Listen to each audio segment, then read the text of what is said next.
শহরের যান্ত্রিকতা থেকে দূরে উত্তরবঙ্গের এক ছোট্ট গ্রাম শুভ্রপুর।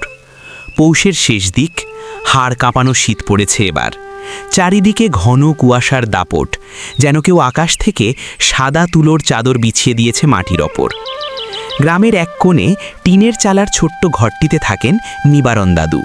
বয়স ৭০ পেরিয়ে গেছে, কিন্তু মনের জোর এখনও অটুট। ভোরের আলো ফোটার আগেই তিনি অভ্যাসবশত উঠে পড়েন। ঘরের দাওয়ায় মাটির মালসায় আগুন পোহাতে পোহাতে তিনি বাইরের দিকে তাকালেন।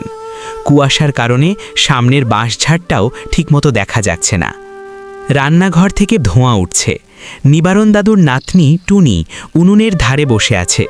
দাদিমা মাটির খোলায় চালের গুঁড়ো আর গুড় দিয়ে ভাপা পিঠা বানাচ্ছেন। ভাপানো পিঠার সেই মিষ্টি সুবাসে পুরো উঠোন ম ম করছে। টুনি চাদর মুড়ি দিয়ে এসে দাদুর পাশে বসল। দাদু, আজকের কুয়াশাটা কি কোনোদিন কাটবে না? দাদু হাসলেন। কাটবে রে পাগলি, এই কুয়াশা তো প্রকৃতির বিশ্রাম। মাটির নিচে যে বীজগুলো ঘুমিয়ে আছে তারা এই ঠান্ডায় শক্তি সঞ্চয় করছে বসন্তে জেগে ওঠার জন্য। রোদের অপেক্ষা। সকাল 10টা নাগাদ কুয়াশা কিছুটা পাতলা হয়ে এলো।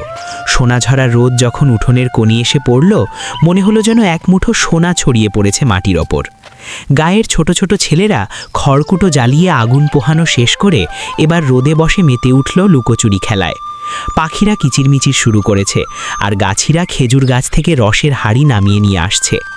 নিবারণ দাদু এক গ্লাস টাটকা খেজুর রস হাতে নিয়ে টুনিকে বললেন, জানিস টুনি, এই শীত আমাদের শেখায় কিভাবে অল্পতেই সুখী হওয়া যায়।